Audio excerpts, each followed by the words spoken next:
한번 저를 한번 따라서 한번 복창해 주십시오. 감사의 샘터가 되세요. 여러분 잠시 한번 우리 동심으로 돌아가 보십시다. 어릴 때 불렀던 많은 동요들이 있습니다. 그 중에서 여러분 잘 아시는 노래일 겁니다. 옹달샘이라는 노래 있습니다. 옹달샘. 그 가사가 이렇게 됩니다. 깊은 산속 옹달샘 누가 와서 먹나요? 맑고 맑은 옹달샘 누가 와서 먹나요? 새벽에 토끼가 눈 비비고 일어나 세수하러 왔다가 물만 먹고 가지요. 예. 여러분 이 옹달샘이란 제목의 동요는 사실 독일 민요입니다. 그 곡은 독일 민요인데 1930년대에 우리 일제 강점기에 있을 때 아동 문학가이면서 동요의 아버지로 불렸던 윤석종 선생께서 작사한 곡입니다. 그 곡에 이 옹달샘이라는 시를 가사로 붙인 것이죠.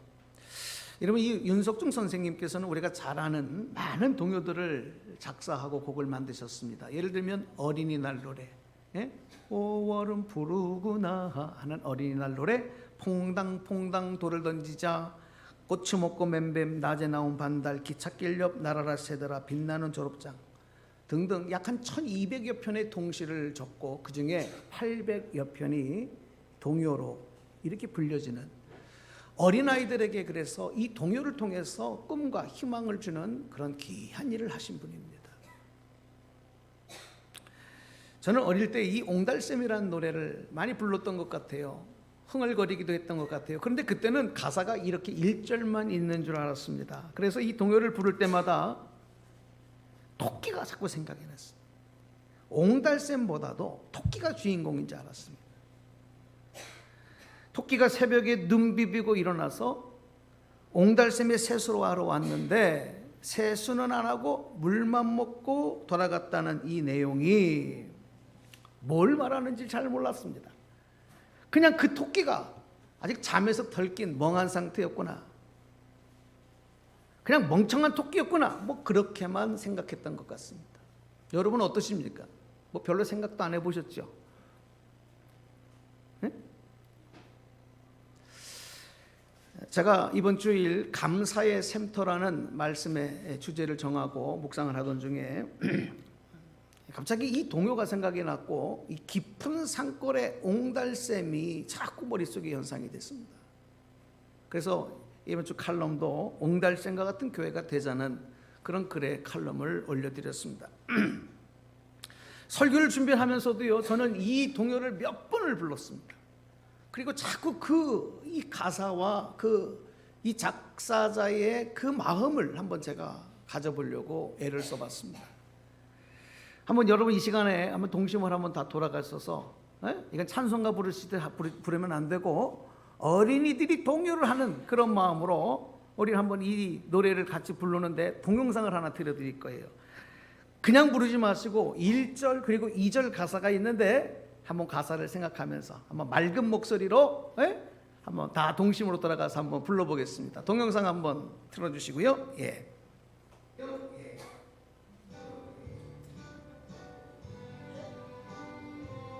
볼륨 조금 더 올려주세요. 깊은 산속 옹달샘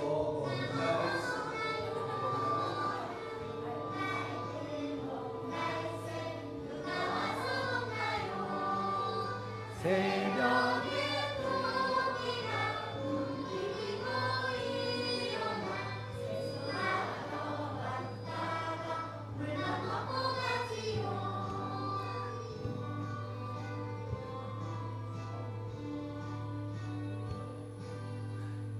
산속 옹달샘 누가 와서 먹나요?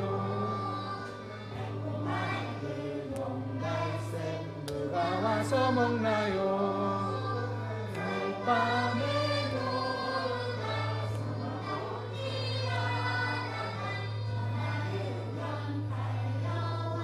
얼른 먹고 가지요. 예, 됐습니다. 아까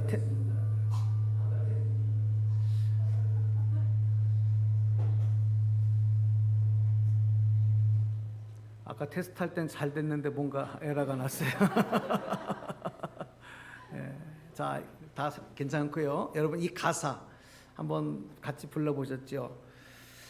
어떠세요? 이 동요의 주인공이 토끼, 1절의 토끼, 2절의 사슴이 아니죠. 그 느끼시겠습니까?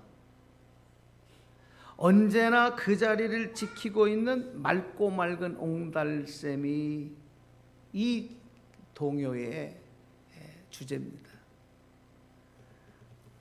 그러면 왜 토끼가 세수 안 하고 물만 먹고 갔고 사슴은 얼른 물만 먹고 갔을까? 생각을 해보니까 세수하러 온 토끼가 이 맑은 샘물을 보면서 너무 물이 맑으니까 감히 그 물을 더럽히고 싶지 않았던 것 같아요. 그래서 또 사슴도 숨바꼭질하고 이리 뛰고 저리 뛰던 사슴이 얼른 그 물만 먹고 돌아가는 바로 그 마음, 이런 해석을 한번 붙여볼 때에 이런 사슴과 토끼와 사슴의 깨끗하고 아름다운 심성을 우리 자라나는 어린이들이 좀 가졌으면 좋겠다. 아마 그런 작사자의 의도가 있지 않았겠는가 하는 해석을 해보게 됩니다. 그런데 여러분, 제가 여러분 앞에 이 동요를 해석하려고 하는 내용은 조금도 없어요. 이 동요를 몇 번 더 부르면서 또 다른 해석이 제 마음속에 생겼어요. 그건 뭐냐? 왜 깊은 산 속에 많은 동물들이 있을 텐데 이 작사자는, 윤석정 선생은 두 마리의 동물, 두 종류의 동물, 토끼와 사슴만 이 노래에 등장을 시켰을까? 왜 하필 토끼와 사슴일까? 이렇게 생각을 하고 질문해 보니까 이 두 동물에 공통점이 있는 거예요. 뭐겠습니까? 이 두 종류의 동물이 다 겁이 많은, 경계심이 아주 강한 동물들이에요.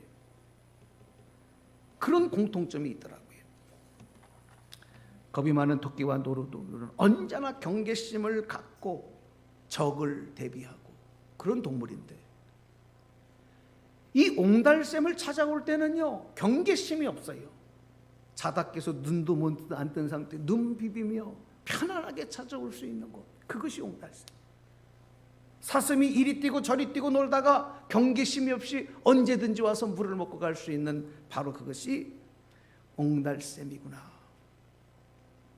이렇게 질문하고 해석해 보면서 여러분, 그러면 오늘 이 시대에 우리가 살고 있는 우리들의 삶 속에 그런 옹달샘이 있어야 되지 않겠느냐? 토끼와 사슴이 아무런 경계 없이 편안하게 올 수 있는 그런 옹달샘이 우리 사회에도 우리 삶의 주변에도 있어야 되지 않겠느냐? 이런 질문을 하고 적용을 하다 보니까 바로 이런 성경 말씀이 떠올랐습니다. 말씀 두 구절을 읽어드리려고 합니다. 먼저 요한복음 4장 14절 말씀입니다. 내가 주는 물을 마시는 자는 영원히 목마르지 아니하리니 내가 주는 물은 그 속에서 영생하도록 솟아나는 샘물이 되리라. 요한복음 7장 37절에서 38절 말씀도 한 번 더 읽어드리겠습니다. 누구든지 목마르거든 내게로 와서 마시라. 나를 믿는 자는 성경의 이름과 같이 그 배에서 생수의 강이 흘러나오리라. 아멘. 자, 여러분, 오늘 성경에서 우리에게 증거하시는 말씀을 보니까 그런 옹달샘이 있더란 말이죠. 인생의 갈증을 해결하시고 영혼의 갈증을 해결시켜 주시는 예수 그리스도께서 바로 우리들의 삶의 옹달샘이 되신다는 거예요. 언제나 그분은 우리를 기다리고 계시는 샘물이고, 찾아온 죄인들에게, 삶의 목마른 자들에게, 삶의 상처받은 모든 이들에게 목마르지 아니하는 생명의 생명수와 같은 물을 공급해 주시는 옹달샘이 바로 예수님이라는 사실을 성경에서 발견하게 되는 것입니다. 예수님이 이 각박하고 이기적이고 죄악으로 탐욕으로 오염된 이 세상에 맑고 맑은 옹달샘이 되심을 우리가 깨닫고 그 예수님 안에 거하며 예수님과 동행할 수 있다면 우리들의 삶에 얼마나 평안함이 있고 얼마나 행복과 기쁨이 넘쳐날 것이냐. 오늘 여러분 이 말씀을 듣는 여러분들에게 그런 은혜와 축복이 있기를 주님의 이름으로 축원합니다. 축원합니다. 예수님의 피값으로 세워진 교회도 이 땅에서 옹달샘이 되어야 합니다. 성경에 보면 예수님이 교회의 머리가 되신다 그랬습니다. 그리고 우리 성도들은 교회의 몸을 이루는 지체다. 그런 사명을 우리에게 맡기셨다. 이렇게 우리에게 증거합니다. 그러므로 교회는 누구라도 삶에 지치고 상한 사람들이 찾아와서 위로를 얻을 수 있는 곳이어야 됩니다. 그 상처를 치료받을 수 있는 곳이어야 됩니다. 목마르지 아니하는 생명수를 공급받는 곳이 바로 이 땅의 교회가 되어야 될 줄로 믿습니다. 이 교회의 기능이다 이거예요. 교회는 인생의 목마름을 가지고 고통받는 사람들이 언제라도 경계심을 갖지 아니하고 편안하게 찾아와서 평안을 누릴 수 있는, 그 목마름을 해결받을 수 있는 바로 그런 장소가 돼야 돼요. 저는 오늘 이 말씀을 여러분과 함께 나누면서 이 땅에 많은 교회들이 있습니다. 그러나 그중에 특별히 우리 교회가 이 지역사회에 또 오늘 이 시대에 그런 옹달샘과 같은 교회 되기를 간절히 소망합니다. 그런 소망을 우리 모두가 다 기대를 가졌으면 좋겠습니다. 또 우리 교회의 구성원인 성도들은 어떤 사람들이 되게 되겠습니까? 예수님 안에 거하면서 날마다 예수님으로부터 공급받는 말씀과 은혜로 늘 채워져 있는 마르지 아니하는 샘물과 같은 예수님의 그 마르지 않는 샘물이 우리 안에서 솟아나는 샘터. 여러분은 옹달샘의 샘터. 여러분 바로 그 사명을 감당해야 될 사람들이다. 예수님이 샘물이시라면 우리는 그 샘터가 돼야 되겠다. 이 고백으로 다시 한번 무장하는 복된 시간 되기를 주님의 이름으로 축복합니다. 여러분과 함께 찬양하고 말씀을 이어가도록 하겠습니다. 주보에 있는 찬양입니다. 내 주의 은혜 강가로 찬양하겠습니다.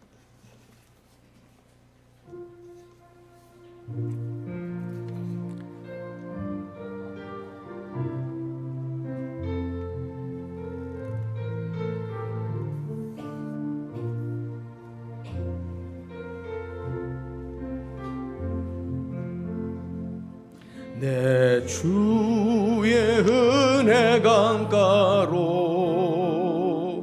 저 십자가의 강가로 내 주의 사랑 있는 곳 내 주의 강가로 내 주의 은혜 강가 내 주의 은혜 강가로 저 십자가의 강가로 내 주의 사랑 내 주의 사랑 있는 곳 내 주의 강가로 가라 나의 영혼을 가라 나의 영혼을 생수로 가득 채우소서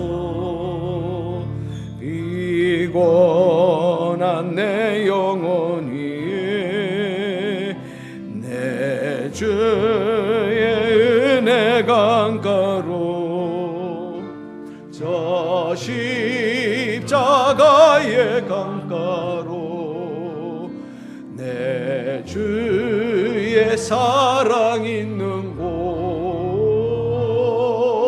내 주의 강가로 알아 나의 영혼을 생수로 가득 채우소서 피곤한 내 영혼 위에 내 주의 은혜 강가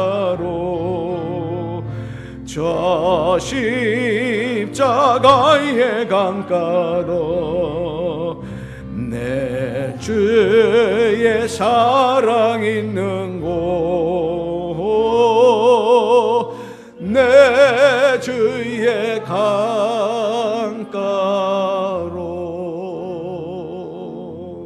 아멘.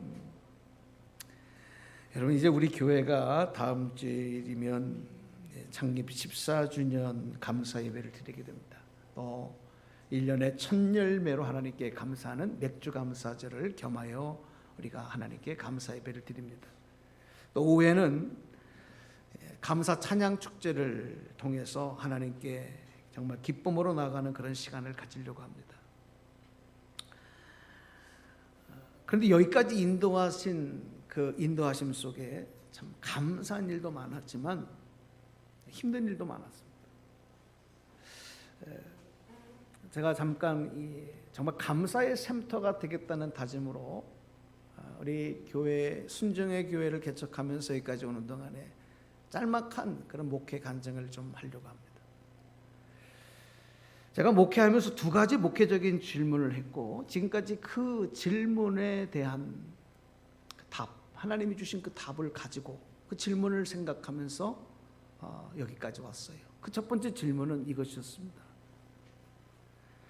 하나님, 왜 이 땅에 그렇게 교회가 많은데, 가는 데마다 교회인데, 좋은 건물, 좋은 시설, 스타 목사님들, 이렇게 좋은 교회가 많은데 왜 하나님께서 14년 전에 이렇게 작고 초라한 모습으로 우리 순정의 교회를 이 땅에 세워지게 하셨습니까? 제가 이 질문을 하나님 앞에 자주 합니다. 교회를 개척할 때도 그랬고 지금까지. 두 번째 목회적인 질문이 있습니다. 이런 질문을 했습니다. 하나님, 14년 전에 정말 큰 꿈과 기대에 부풀어 있던 나를 왜 아무도 찾아오지 않을 것 같은 좁은 삼각교회에, 한 달에 300만 원이 넘는 월세를 감당하는 교회에, 한 사람도 창립 멤버 없이 성도 한 명도 없는 그런 교회에 목회하는 그런 개천교회 목사로 나를 삼으셨습니까? 제가 이 두 질문을 항상 하나님 앞에 합니다. 14년 동안 뭐 그 전에도 또 다른 곳에서의 목회의 생활도 있지만 특별히 순정의 교회에 함께하는 이 14년 동안 저는 이 질문을 잊어본 적이 없습니다. 지난 14년을 돌아보면 목회하면서 정말 기쁘고 감사한 적이 많았어요. 기대하지 못한 기적의 역사, 부흥의 역사, 그런 일들 경험한 적이 많습니다. 교회가 한 사람도 없이 교회를 개척하고 한 달에 300만 원이 넘는 월세를 감당하는데 이게 도대체 계산이 안 됩니다. 그래서 기도하던 중에 계산하지 말자, 그냥 해보자, 이렇게 하셨으니까 가자. 그런데요,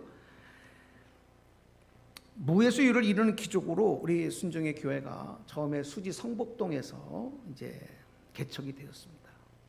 1년이 지났는데요, 등록 성도가 점점 많아지는 겁니다. 교회가 재정적으로도 자립을 하고 또 1년이 좀 지났을 때 그 3층 건물을, 3층 공간을 다 저희가 전체 공간을 2배로 확장을 했어요. 새벽 교회에 얼마나 새벽 성도들이 많이 나오는지 앉을 자리가 없어요. 그래서 새벽 기도회를 2부로 드렸습니다. 주변에서 모두 부러워하는 교회가 됐고 부흥의 역사가 일어났습니다.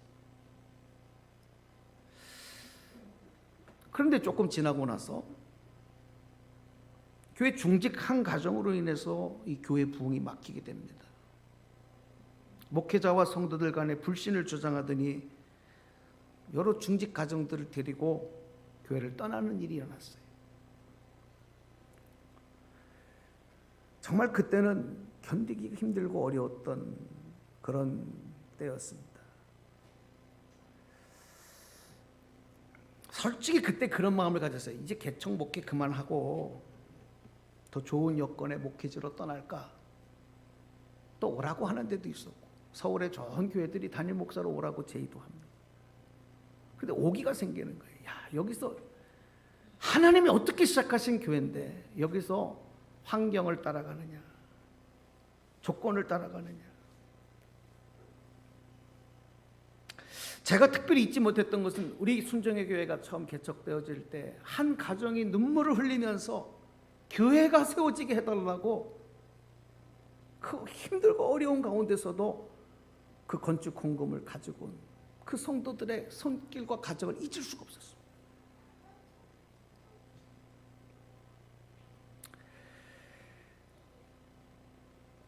그런데 현실적으로 다시 돌아보면 가정에서는 당시 아이들이 어렸을 텐데 새 아이가 자라는데 학원도 못 보내죠. 옷도 제대로 못 사 입히죠.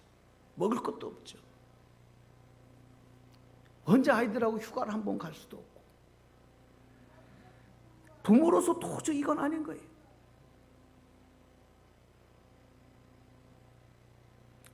그래도 열심히 목회를 하면 성도들이 더 협력할 줄 알았더니 이게 또 웬일입니까? 또 중직가정 하는 가정이 또 문제를 일으키면서 또 여러 교회, 여러 가정들이 다른 교회로 모여가는 거예요. 한국. 그 소식을 들으니까 정말 힘이 들었어요. 자괴감이 들었어요. 그러나 바로 이 두 가지 질문, 이 교회가 처음 개척되어지고 창립되어질 때 질문했던 그 질문에 응답 주셨던 그 응답을 잊을 수가 없었어요. 그래서 더 좋은 여건, 철새를 따라서 더 좋은 환경, 더 생활만 많이 주고 더 성도가 많고 더 좋은 환경에 있는 교회로 떠나갈 수가 없었습니다. 그리고 그때 결정했던 마음이 제 마음에 다짐했던 게 옹달샘 같으신 예수님, 우리 교회 옹달샘과 같은 교회 만들어 주십시오. 제가 그때부터 교회 부흥에 대해서 기도하지 않았습니다. 옹달샘이 되도록 한 사람이라도 와서, 삶에 지치고 어려운 사람들이 한 사람이라도 와서 하나님이 주시는 은혜를 얻고 가면 그것으로 족할 수 있는 마음을 주십시오. 우리 순종의 교회 샘터와 같은 축복의 샘터가 되게 하여 주시옵소서. 이렇게 목회를 하면서 여기까지 오는 동안에 하나님께서는 한 사람 한 사람, 한 가정 한 가정 귀한 가정들을 보내시면서 교회 지체를 이루게 하시고 헌신하게 하시고 충성하게 하시고 오늘 이렇게 행복한 교회, 이 부족하고 상처 많은 목회자가 행복한 목회를 할 수 있는 교회, 하나님께서 이런 교회를 이루고 계신 줄로 믿습니다. 그 영광을 하나님 앞에 올려드립니다. 저는 우리 하나님께 한번 박수를 한번 올려드렸으면 좋겠어요.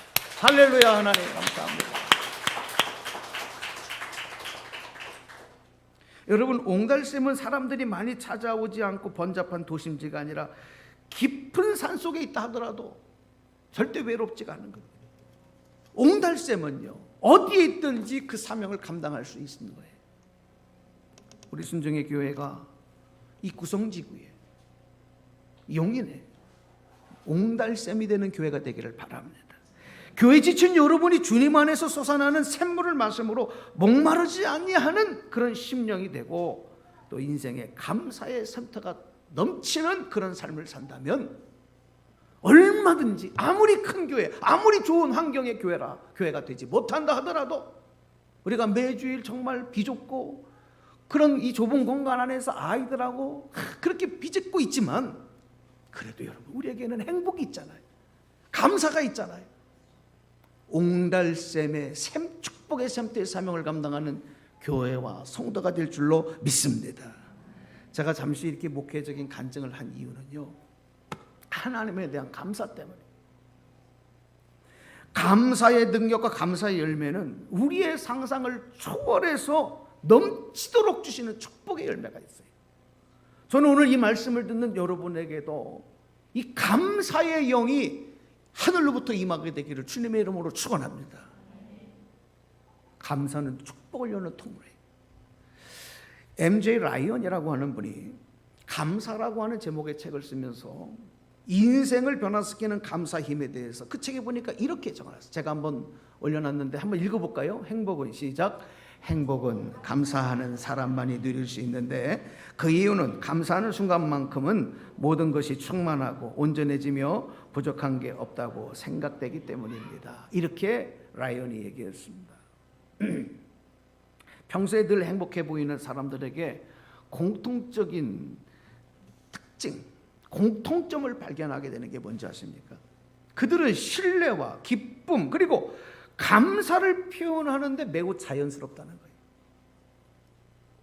무슨 말씀인지 이해가 되시나요?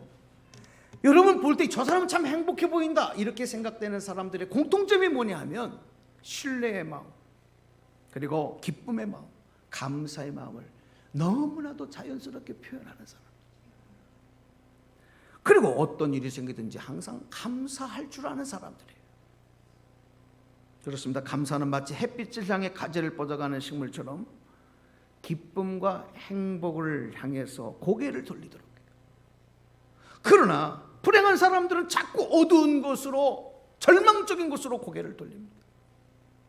이것이 차이입니다. 어디를 향하여 가지가 뻗쳐지느냐에 따라서 축복의 열매가 맺히느냐 아니면 눈물과 실패의 열매가 맺히느냐가 결정되는 겁니다. 오늘 말씀을 보면 인생의 실패와 영혼의 목마름을 가진 수가성에 살던 사마리아 여인의 이야기가 나옵니다. 이 여인이 어제도 그랬고 그제도 그랬고 어릴 때부터 자라면서 항상 목이 마르면 물을 길어오던 그 우물터를 향하여 나갑니다. 그 우물의 이름을 야곱의 이름이라 붙여져 있었습니다. 그런데 그날은 이 여인이 물을 길러 나갔는데 한 남자가 그 우물가에 다가오는 것입니다. 그러니까 유대인의 남자예요. 그리고 이 여인은 그 남자에게 이런 요청, 이런 질문을, 물을 좀 주시오, 물을 좀 달라, 이런 부탁을 받게 됩니다. 여러분, 오늘 한 여인의 인생에 해결되지 않는 문제가 예수님의 이 질문에서부터 시작이 돼요. 사랑하는 여러분, 신앙생활은 질문하셔야 됩니다. 예수님이 여러분을 향한 질문을 들어야 합니다. 여기에서 변화가 나타나요.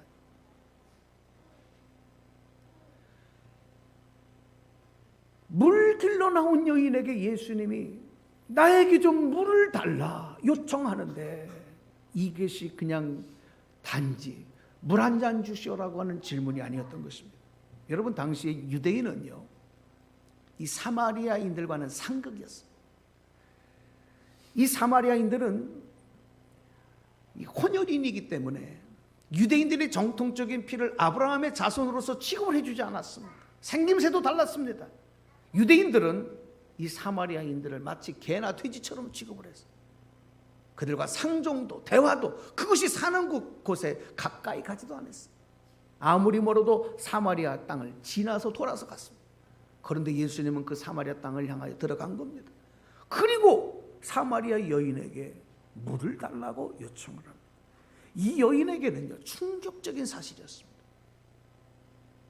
그런데 예수님은요, 왜 이 여인에게 갑자기 이런 얘기를 합니다. 당신이 내가 누구인지 몰라서 그런 반응을 한다. 네가 내가 누구인지를 알았다라면 그런 반응을 안 했을 것이다. 그런 요의 얘기를 하는 겁니다. 말씀 한번 보실까요? 요한복음 4장 10절에 그렇게 기록을 하고 있습니다.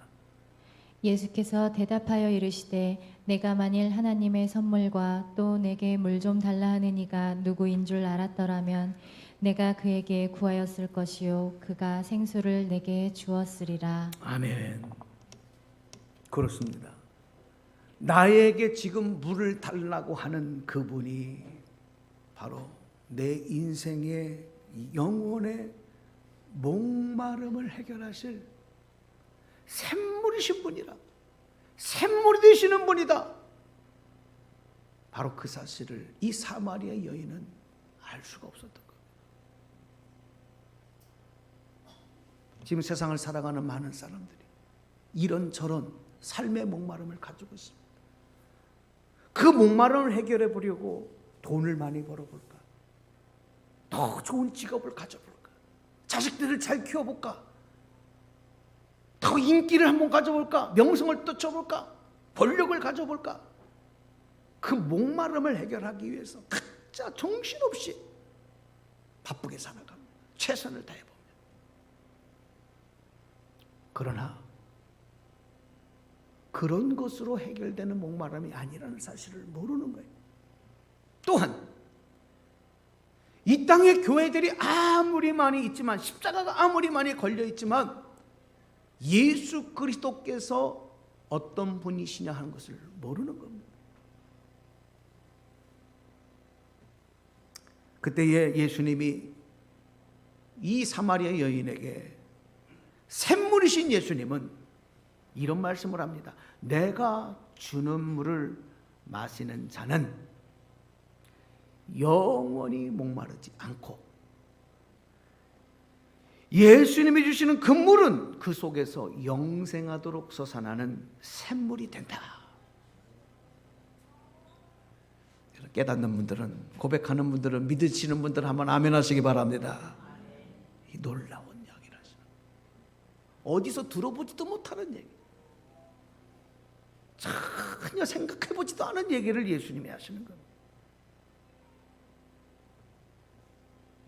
오늘 여러분에게 도전을 합니다. 여러분의 인생과 또 영혼의 목마름, 그것은 바로 삶의 문제입니다. 도대체 여러분의 삶의 문제가 뭡니까? 여러분의 영혼의 목마름이 어떤 것입니까? 인생의 목마름이 무엇입니까? 그게 바로 문제입니다. 그게 바로 고통입니다. 외로움입니다. 내가 하려고 하는 것들을 가로막는 장애물입니다. 죽음의 공포입니다. 삶의 무기력, 질병, 가정의 문제, 자녀의 문제, 부부간의 문제, 물질의 문제, 이게 바로 목마름입니다.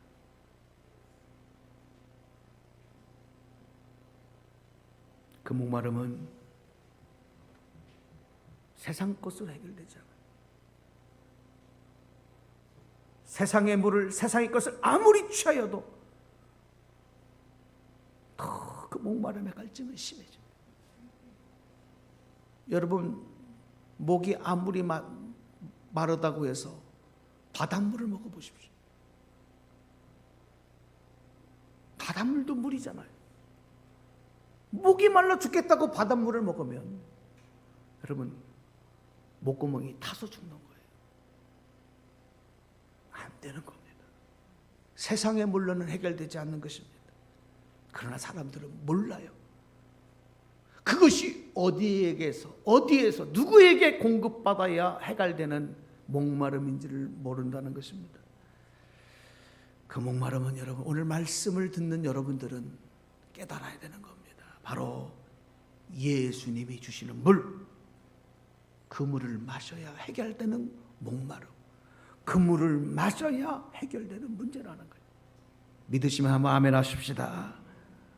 그 물을 마시면 더 이상 우리 인생에서 더 이상 목마르지 아니하는 샘물이 된다.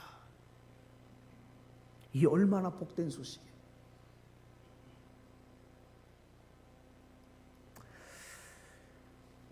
그 물이 바로 십자가에서 흘리신 예수님의 보혈입니다. 그 피입니다. 그래서 우리는 성찬식을 할 때마다 포도주를 따라 먹으면서 이것이 예수 그리스도의 피를 마시는 고백으로 신앙 고백을 하는 거예요. 예수의 피, 십자가에서 내 죄를 씻어주시고 해결하기 위해서 흘리신 그 보혈의 피, 그 피를 마시는 자마다 다시 목마르지 아니하는 샘물이 되게 하셨다. 그 은혜를 잊고 오늘 이 자리에 계신 분이 여러분인 줄로 믿습니다. 그 물이 바로 예수님이 전해주시는 하늘나라의 하늘의 비밀인 복음입니다. 여러분, 성경 이 66권의 말씀이 도대체 뭡니까 이게? 서점에 한번 가보십시오. 요즘엔 책들이 얼마나 많아요. 저희 집에도 책을 꽂을 데가 없어갖고 박스에 넣어서 그냥 저장해 놓은 책들이 얼마나 많죠.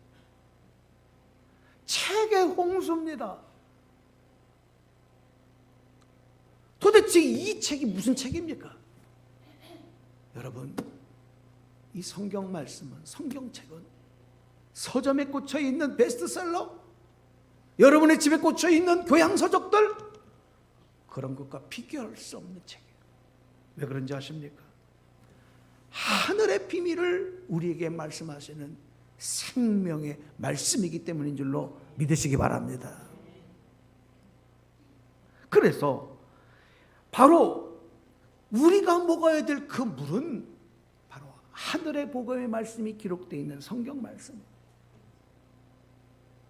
그래서 우리가 말씀을 더 배우려고, 말씀을 들으려고, 말씀을 읽으려고 하고, 말씀을 묵상하는 삶을 살려고 몸부림쳐야 되는,